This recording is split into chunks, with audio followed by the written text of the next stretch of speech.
The enormous ship hung in space, its metallic surface reflecting the distant light of Earth's sun. Admiral Cross stood on the command deck, looking at the blue planet displayed on the main screen. His thin lips curved into what passed for a smile among his kind. "So this is the planet Earth," he said. His voice was flat and cold. "It looks small and weak." The scout officer nodded. "Yes, Admiral. Our reports show the humans are far behind us in technology. They have only just begun space travel beyond their own moon. They still fight among themselves over land and resources." Admiral Cross had conquered 17 planets for the Galactic Empire. Earth would be his 18th. The Empire spread across 3 spiral arms of the galaxy, bringing hundreds of worlds under its control. Some joined willingly, seeing the benefits of imperial rule. Others needed to be shown the error of resisting. "Prepare a small fleet," ordered Cross. "We won't need much to take this world. 5 battle cruisers should be enough." His second-in-command, Officer Trell, looked concerned. "Sir, our standard procedure is to send at least 15 ships for a planet of this size." Cross waved his hand dismissively. "Don't waste resources. These humans have nothing that can challenge even one of our ships. I want this conquest done quickly and cheaply. The Emperor grows tired of long campaigns." "As you command, Admiral," said Trell, bowing slightly before leaving to carry out the orders. Cross continued studying the planet. Intelligence reports showed humans were divided into many nations, with different languages and cultures. They had nuclear weapons but had barely used them. Their space technology was primitive. It would be an easy victory, another jewel for the Empire's crown. On Earth, Dr. Thomas Reed was working late at the Global Space Defense Initiative headquarters. As the head scientist for the secret international agency, he had been tracking unusual signals from the edge of the solar system for weeks. Tonight, those signals had changed. "They're moving," he said, pointing at the monitor. His assistant, Maria, looked over his shoulder. "Moving where?" she asked. "Toward us," Thomas replied. "And fast. Whatever they are, they'll reach Earth orbit in less than 2 days." Maria's face showed worry. "Should we alert the Security Council?" Thomas nodded. "Call Director Wilson immediately. Tell him Code Prometheus is active." Within hours, leaders from every major nation were gathered in an emergency virtual meeting. Though they often disagreed on Earth's problems, the potential threat from space united them in ways nothing else could. "Ladies and gentlemen," began Director Wilson, his face grim on screens around the world, "we have confirmed the presence of 5 large spacecraft approaching Earth. They are not from any Earth nation. We are facing first contact with an alien civilization." The Chinese president spoke first. "Are they hostile?" "We don't know," answered Wilson. "But they haven't responded to any of our attempts at communication, and they're moving fast, in formation. That suggests military." The Russian leader leaned forward. "What defenses do we have against such technology?" Director Wilson looked to Thomas, who cleared his throat before speaking to the world's leadership. "We've been preparing for this possibility," he said. "Project Aurora has developed weapons based on theoretical alien technology. They're untested against actual alien ships, but they're the best we have." "How many of these weapons do we have?" asked the American president. Thomas hesitated. 12 prototypes spread across secure bases worldwide. The room fell silent as the implications sank in. 12 experimental weapons against 5 advanced alien ships. "We need more than weapons," said the Indian Prime Minister. "We need a strategy."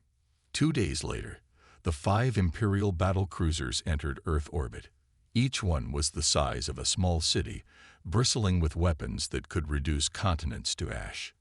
"Scan complete, Admiral," reported an officer. "The humans have detected us. They are moving military assets, but nothing that poses a threat." Admiral Cross nodded. "Send the standard Imperial greeting. Offer them the chance to surrender and join the Empire peacefully." The message was broadcast in all Earth languages. Submit to Imperial rule or face destruction. On Earth, The response was immediate. Rather than panic or surrender, humanity prepared to fight. In a historic moment, the United Nations unanimously voted to present a united front. "We will not surrender our world," was the simple reply sent back to the alien fleet. Admiral Cross was surprised but not concerned.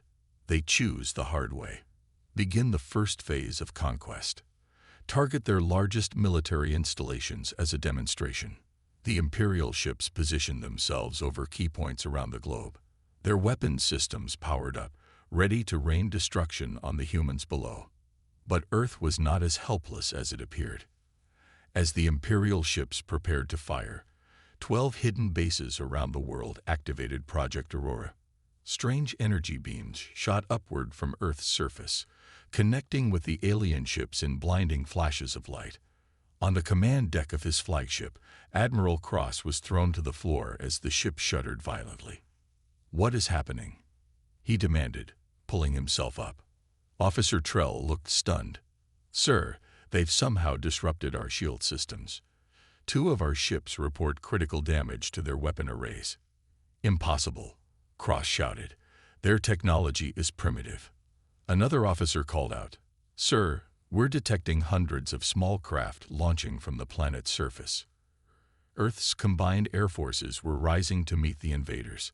Fighter jets that should have been useless against Imperial technology were somehow penetrating the damaged shields, launching missiles that actually caused damage. Admiral Cross watched in disbelief as one of his battle cruisers listed to the side, smoke pouring from multiple hull breaches. "How are they doing this?" he demanded. The science officer looked up from his station. "Sir, they appear to have developed technology specifically designed to counter our systems. The energy signature is unlike anything we've encountered, but it's effectively neutralizing our advantages." Thomas Reed watched from his command center as the human counterattack progressed. Project Aurora had worked better than they had dared hope. For decades, scientists had been studying crashed alien scout ships, kept secret from the public, to develop defenses against exactly this kind of attack. "They didn't expect us to be ready," Thomas said to Maria. "That's our one advantage." Around the world, humanity fought with everything it had. The battle was far from won, but the invaders were facing something they had never expected. A primitive species that somehow wasn't primitive when it came to defense. Admiral Cross, facing the first serious challenge of his career, made a decision. "Regroup the fleet at safe distance," he ordered. "We need to reassess our approach." As the damaged Imperial ships withdrew to a higher orbit, humans celebrated their first small victory. But Thomas Reed and the world's leaders knew the truth. This was just the beginning. The aliens would be back, and next time they wouldn't underestimate Earth. "We've surprised them," Thomas told the Emergency Council. "But now we need to prepare for their real attack." For the first time in history, all of humanity stood united against a common threat. The Galactic Empire had made a serious mistake in targeting Earth, and they were about to learn just how resourceful humans could be. Admiral Cross paced the command deck of his flagship, rage evident in every step. The ship still showed battle damage from their first encounter with the humans. Repair drones worked frantically outside the hull, their lights visible through the viewports. "How?" he demanded, stopping in front of his science officer. "How did a primitive planet know how to counter our shield technology?" The science officer, Mira, looked nervous. "Sir, we believe they may have captured and studied one of our scout ships. Records show we lost contact with Scout Unit 17 in this system about 50 Earth years ago." Cross slammed his fist on a nearby console. "And this information wasn't in the briefing. Someone will pay for this failure." Officer Trell approached cautiously. "Admiral, the Emperor has sent a message. He demands to know why a simple conquest has turned into a humiliation." Cross's face darkened. "Tell him we underestimated the humans, but we will not make that mistake again. Request reinforcements. 20 battleships at minimum."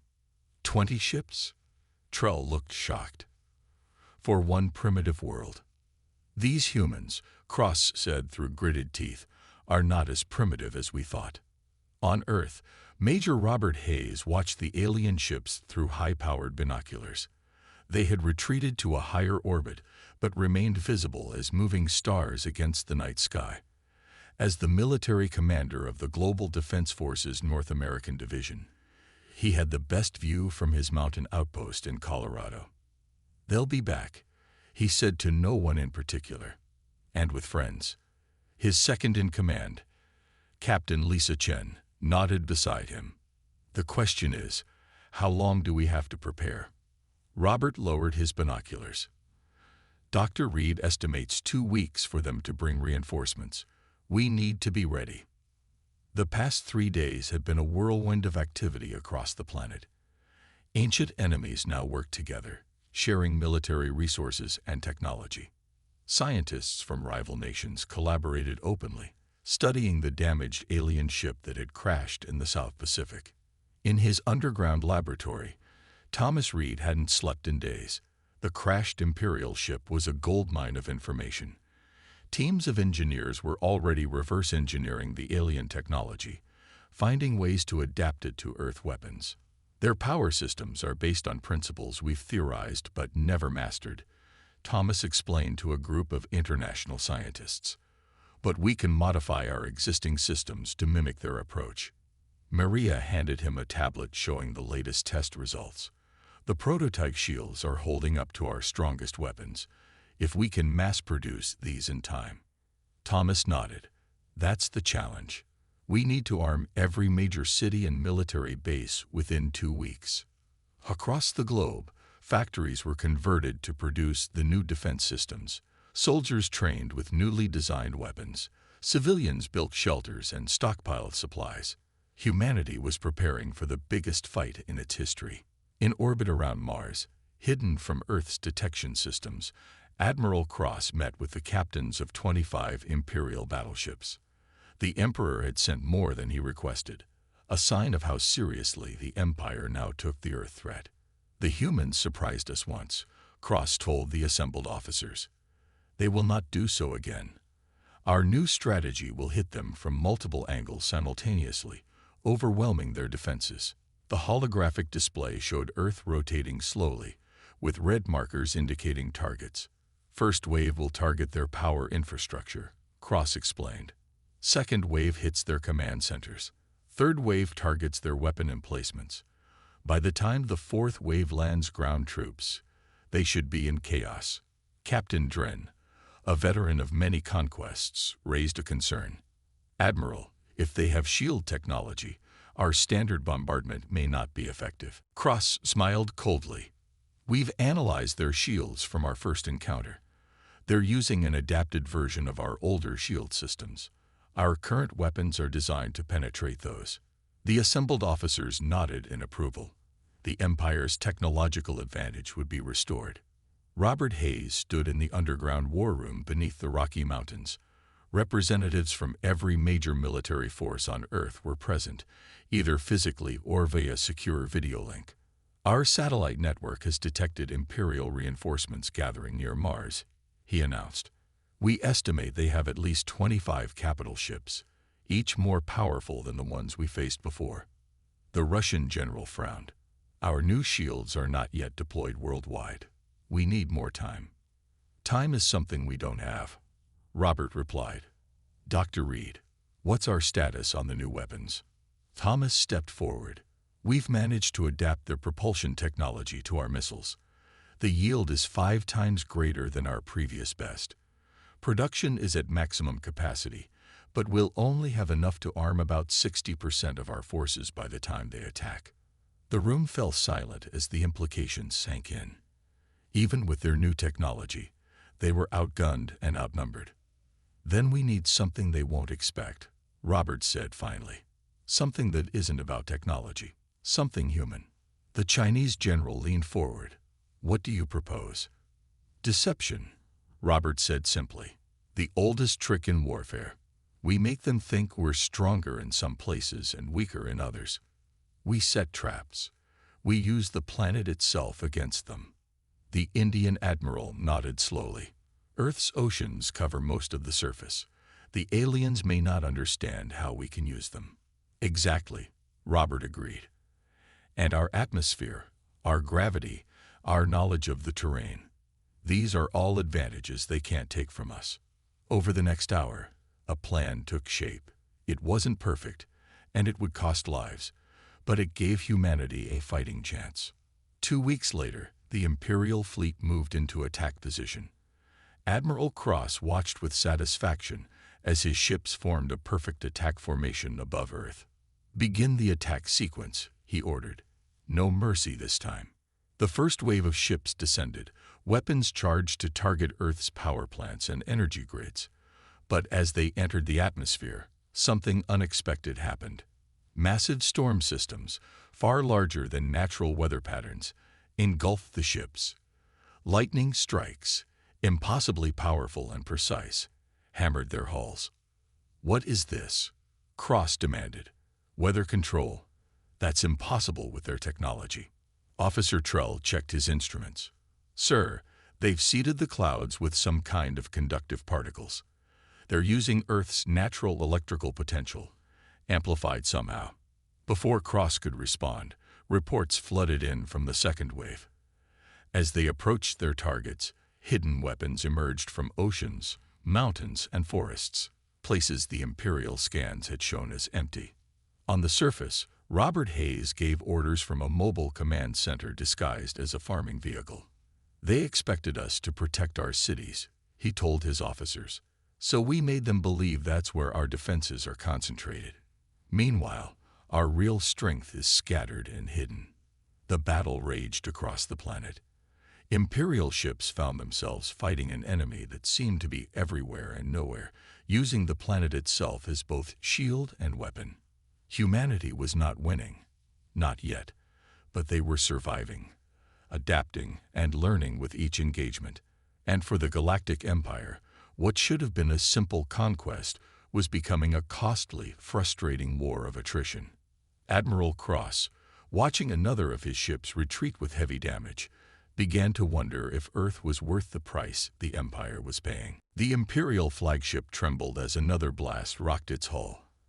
Admiral Cross steadied himself against his command console, his face twisted with rage. What should have been a quick conquest had turned into a 3-week battle with no end in sight.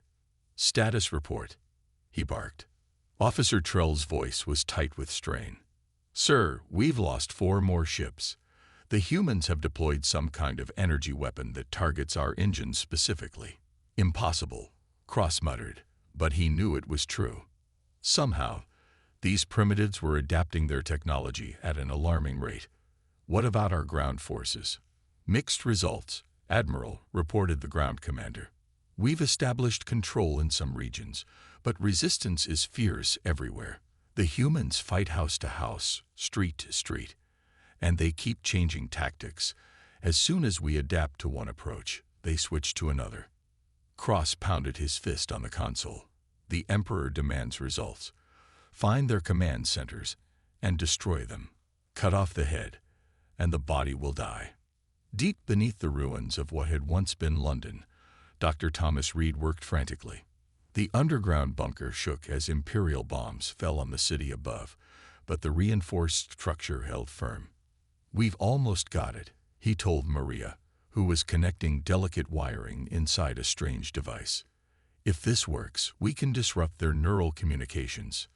The device was a hybrid of human and alien technology.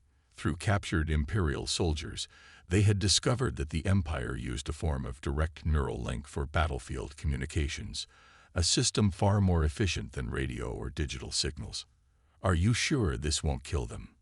Maria asked, making a final adjustment. Thomas shook his head. "It shouldn't. Based on our tests, it will create a kind of neural static, painful and disorienting, but not lethal. It should give our forces the advantage they need." A soldier rushed into the lab. "Dr. Reed, Imperial forces have broken through the outer defenses. We need to evacuate now." Thomas looked at the device. "We need 10 more minutes to finish the calibration." "We may not have 10 minutes, sir," the soldier replied, the sound of explosions growing louder. Thomas made a quick decision. "Maria, Finish the calibration. I'll upload the schematics to the global network. If we don't make it, others can build it. As Thomas worked at his computer, Maria completed the delicate adjustments. The device hummed to life, its core glowing with an eerie blue light. "It's working," she exclaimed. Thomas finished the upload just as another explosion rocked the bunker, closer this time. "Let's test it now. If it works, we can." The ceiling partially collapsed as an Imperial breaching pod smashed through the reinforced concrete.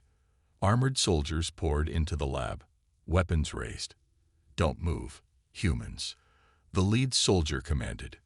Thomas and Maria raised their hands slowly, but Thomas managed to press the activation button with his elbow as he did so. The effect was immediate. The Imperial soldiers screamed, clutching their helmets. Some fell to their knees, while others fired their weapons wildly, hitting nothing. "It works," Maria shouted over the chaos. "Run." They grabbed the device and fled through an emergency exit, leaving the disoriented Imperial soldiers behind. In North America, Major Robert Hayes led a guerrilla campaign against the Imperial occupation forces. The aliens controlled the major cities, but the vast wilderness belonged to the human resistance. "Their supply lines are stretched thin," Robert told his officers in their mountain hideout. "They can't maintain this level of occupation forever." Captain Lisa Chen pointed to a holographic map showing Imperial positions. "They're bringing in more troops every day. And they've started using civilian hostages to prevent attacks." Robert's face hardened. "Then we need to hit them where they don't expect it, in orbit. Dr. Reed's new device is being replicated worldwide. If we can get it into space." "How?" asked one of the officers. "We can't launch rockets without them being shot down immediately." "Not rockets," Robert said with a grim smile. "Submarines." The plan was audacious. Modified nuclear submarines would carry special missiles designed to reach orbit from underwater launch positions. The missiles would deploy thousands of tiny drones, each carrying a miniature version of Thomas's neural disruptor. "We'll need a distraction," Lisa pointed out. "Something big enough to draw their attention away from the oceans." Robert nodded. "That's why every resistance group around the world will launch a coordinated attack at exactly the same time. It won't be enough to win, but it will keep their eyes off the water." Admiral Cross stood before the holographic image of the Emperor, trying to hide his nervousness. "The conquest progresses, Your Eminence," he reported. "We control 60% of their population centers." The Emperor's expression was cold. "Yet after a month, you still face resistance. This small planet has cost us 9 battleships and thousands of troops. The Council questions the value of this conquest." "Admiral." Cross swallowed hard. "Earth has unexpected resources, Your Eminence. Their adaptability is remarkable, but we are wearing them down." "See that you do, Admiral," the Emperor replied. "The Empire does not tolerate failure."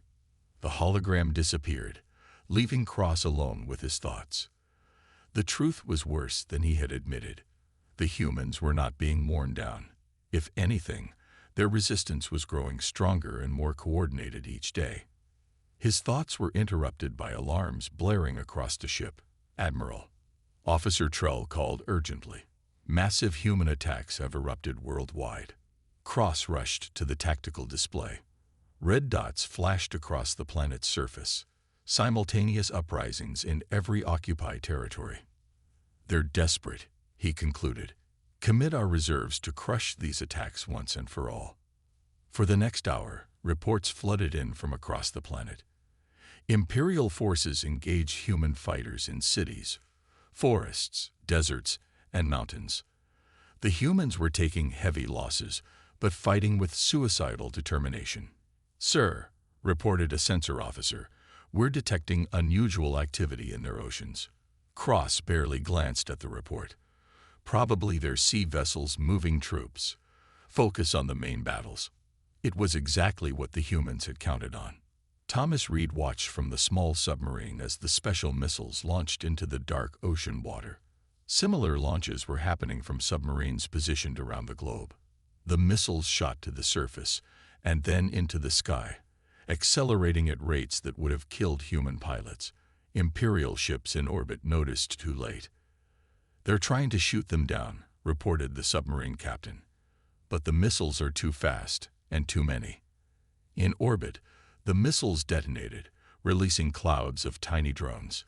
Each drone was barely larger than an insect, making them nearly impossible to target. They swarmed toward the Imperial ships, attaching to hulls and emitting the neural disruption signal. On the flagship, Admiral Cross suddenly clutched his head in agony. All around him, Imperial crew members collapsed in pain. The neural network that linked the entire Imperial force was now their greatest weakness.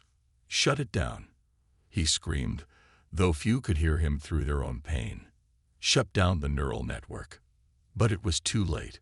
From the highest admiral to the lowest soldier, every Imperial fighter was incapacitated by the signal. Ships drifted in orbit, their crews unable to control them. Ground forces lay helpless as human resistance fighters swarmed their positions. For the first time since the invasion began, the humans held the advantage. And they used it mercilessly. Imperial High Command was in chaos. Reports from Earth painted a disastrous picture.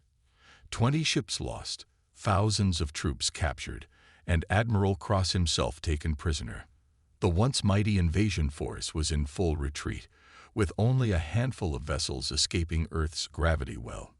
Grand Marshal Vorn, the Empire's highest military authority, faced the Emperor's hologram with trepidation. "This is unprecedented," the Emperor said, his voice dangerously calm.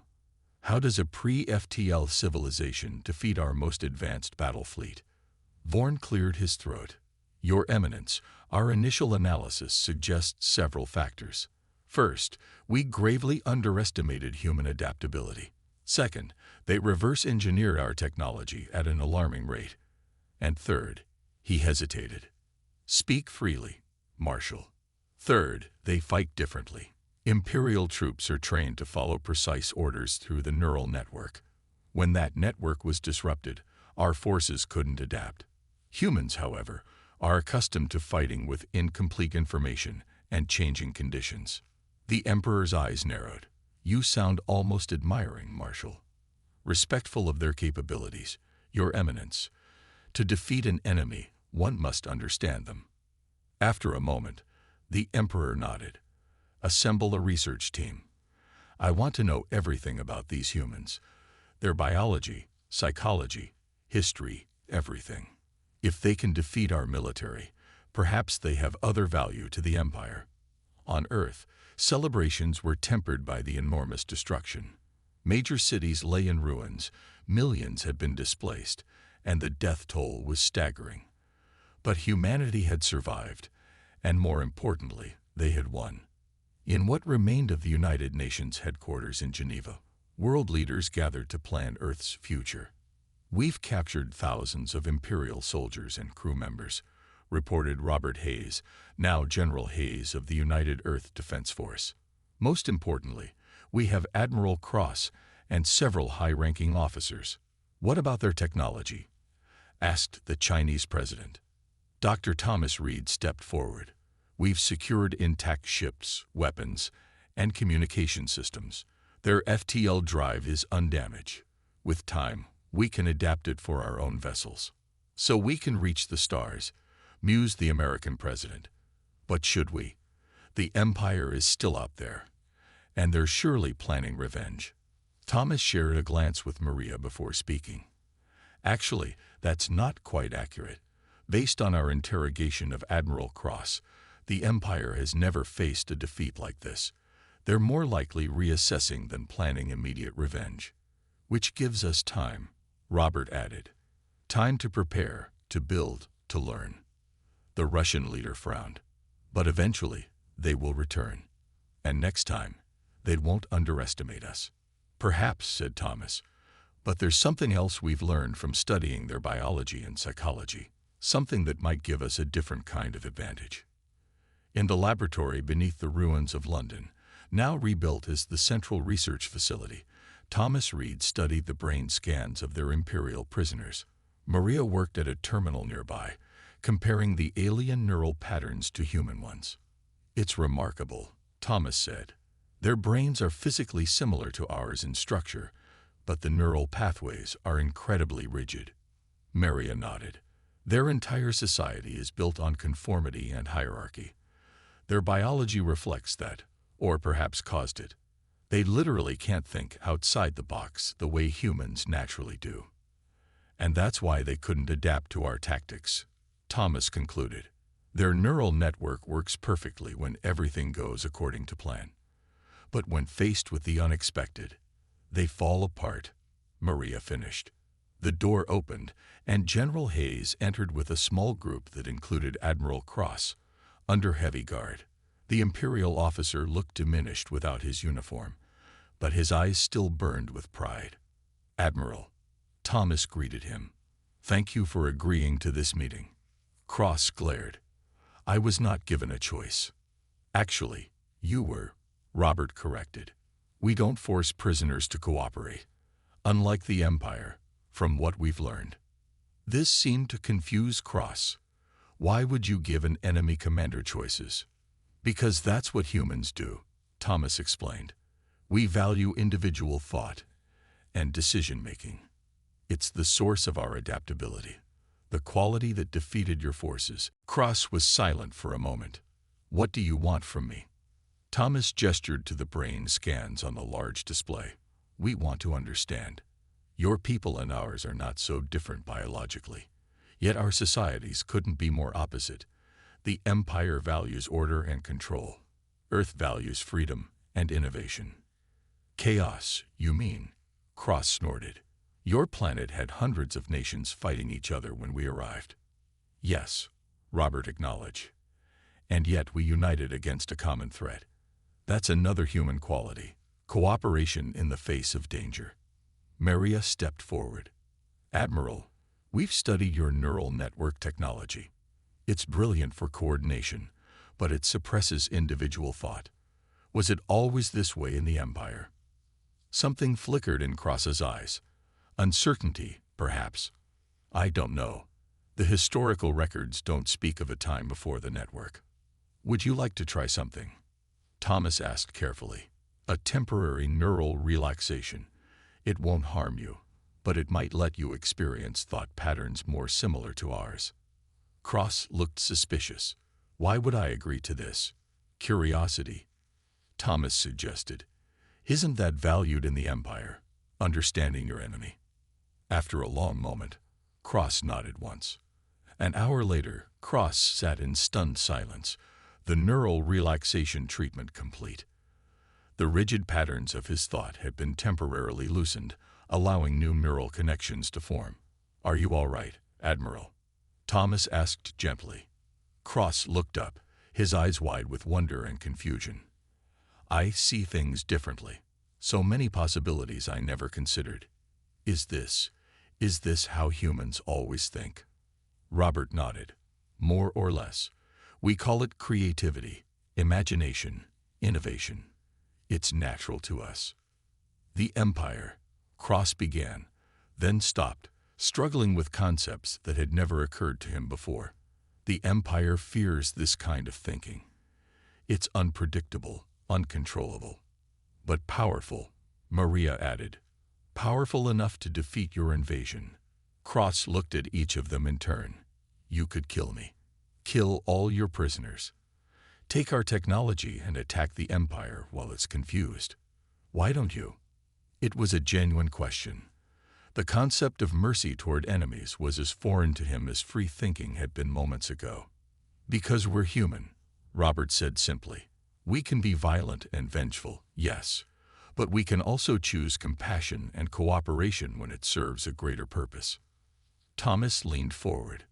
"Admiral, what if there was another way? What if Earth and the Empire could learn from each other instead of fighting? Your order and stability, our creativity and freedom."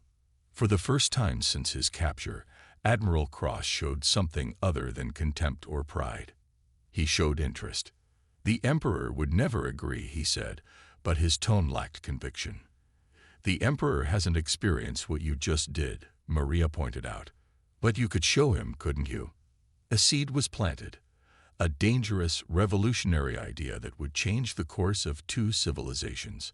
And it began with one Imperial Admiral experiencing, for the first time, the human factor. 6 months had passed since Earth's victory over the Imperial invasion force.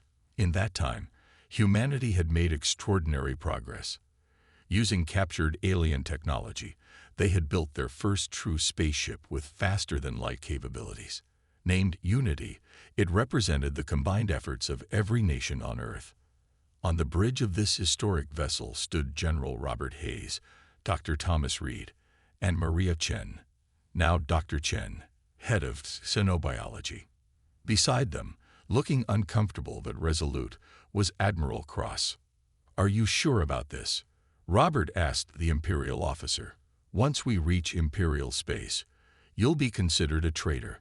Cross's expression was calm, calmer than it had ever been before the neural treatments. "I'm sure. The Empire needs to change. I've seen another way now." The Admiral had spent months working with Earth scientists, experiencing regular neural relaxation treatments. With each session, his thinking became more flexible, more creative, more human, and he wasn't alone. Many of the Imperial prisoners had volunteered for the same treatments, with similar results. "Final checks complete," announced the captain. "FTL drive is ready." Robert nodded. "Take us to the coordinates Admiral Cross provided." The stars blurred as Unity made its first jump into faster-than-light travel, carrying humanity's representatives to the heart of the Galactic Empire. The Imperial capital was a massive space station orbiting a red giant star. Its gleaming spires and towers housed billions of beings from hundreds of conquered worlds. At its center stood the Imperial Palace, where the Emperor awaited the strange delegation from Earth. The Emperor's advisors were divided on how to respond to the humans' request for an audience. "It's clearly a trap," insisted Grand Marshal Vorn. "They seek revenge for our attempted conquest." "Then why come with only one ship?" countered Councillor Lat, head of Imperial Science. "Our scans show their vessel is impressive but lightly armed. And why would Admiral Cross cooperate with them if they meant harm?" The Emperor raised a hand, silencing the debate. "We will meet these humans. Their defeat of our forces has earned them that much, but security will be at maximum." When the human delegation entered the Grand Audience Chamber, Imperial guards surrounded them. Thomas found himself staring at alien architecture that seemed both beautiful and oppressive, everything designed with perfect symmetry and order. The Emperor sat on a floating throne at the chamber center. His species was the same as Cross's, but his robes and cybernetic enhancements marked him as different, elevated. "Humans of Earth," the Emperor's voice echoed. "You have requested this audience after defeating my invasion force. Speak your purpose." Robert stepped forward. "Emperor of the Galactic Empire, we come not for war but understanding. We defended our world, yes, but now we seek something greater than victory." "And what would that be?" the Emperor asked, his tone making it clear he expected demands for reparations or surrender terms. "Partnership," Robert replied simply. "Earth and the Empire have much to offer each other."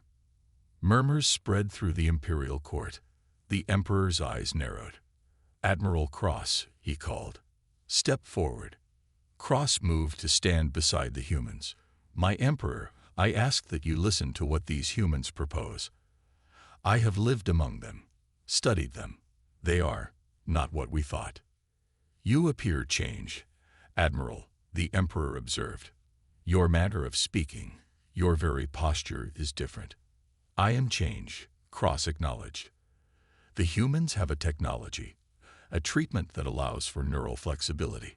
It has helped me see beyond Imperial conditioning." The Emperor's expression darkened. "You've been brainwashed." "No, Your Eminence," Thomas interjected, stepping forward despite the guards tensing. "We've done the opposite. We've removed the brainwashing that Imperial neural networks impose." Before the Emperor could respond, Maria activated a holographic display showing comparative brain scans. "This is an imperial brain under normal conditions," she explained, pointing to the rigid neural pathways. "And this is the same brain after our treatment. The natural connections that were suppressed are simply restored." The Emperor studied the images, his expression unreadable. "And what benefit does this treatment provide?" "Creativity," Cross answered. "Innovation. The ability to solve problems in new ways. The qualities that allowed humans to defeat us." A tense silence filled the chamber. Then Thomas spoke again. "Your Eminence, may I propose a demonstration? Allow us to administer the treatment to a volunteer from your court. You can observe the results yourself." The Emperor considered this. Finally, he nodded toward one of his advisors. "Counselor Lat will volunteer. He has always been curious about new scientific discoveries." Counselor Lat looked nervous but stepped forward. Under careful supervision, Maria administered the neural relaxation treatment. The court watched in tense silence as the imperial scientist sat with closed eyes, the gentle hum of Earth technology surrounding him. When Lat opened his eyes again, the change was subtle but unmistakable. The rigid formality in his posture had softened. His eyes moved differently, taking in the room with new awareness. "Counselor," the Emperor prompted, "report your experience." Lat seemed to struggle for words. I feel clarity. Questions I never thought to ask are suddenly obvious. Solutions to problems we've struggled with for centuries seem clear now." He turned to the Emperor with an expression of wonder. "Your Eminence, this technology could transform the Empire." 3 days of intense negotiations followed. The Imperial Council was divided, with many fearing the implications of neural flexibility spreading throughout their rigid society. But others, including the Emperor himself, saw the potential. On the final day, the Emperor made his decision. "The Empire has conquered worlds through force for millennia," he announced to the assembled court and human delegation. "But never have we encountered a species that defeated us through superior thinking, rather than superior technology or numbers." He rose from his throne, an unprecedented gesture that sent ripples of shock through the court. "Today marks a new chapter in imperial history. Earth will not be conquered. Instead, it will join the Empire as an equal partner, the first world ever to do so. Their neural technology will be studied and adapted for voluntary use throughout imperial space, and a human delegation will join the Imperial Council to provide their unique perspective." Robert, Thomas, and Maria exchanged glances of amazement. They had hoped for peace, perhaps a treaty. This was far more than they had dared imagine. After the ceremony, Admiral Cross approached them in a quiet corridor. "You've changed the course of galactic history," he said. "The Empire has never known defeat, never compromised, never seen the value in diversity of thought. Until now." "We just showed you another way," Thomas replied. "Your people chose to embrace it. My people were trapped in patterns of thinking we didn't even recognize," Cross said. "Just as your people were divided before our invasion united you." Maria smiled. "Perhaps we needed each other. You needed our creativity. And you needed a common enemy to unite your world," Cross finished. "Though I wish the cost had not been so high." As Unity prepared to return to Earth carrying the historic treaty, Robert stood at a viewport looking out at the imperial capital. Thomas joined him. "So," Thomas said, "humanity's first galactic alliance. Not bad for a primitive species." Robert laughed softly. "The Galactic Empire targeted Earth, and humans made them rethink everything." Beyond the viewport, ships from 100 worlds moved through space, carrying news of the unprecedented partnership. The Empire was beginning a transformation that would ripple across the galaxy. And Earth, once isolated and divided, was taking its first steps into a much larger universe, not as conquerors or the conquered, but as teachers and innovators bringing new ideas to the stars.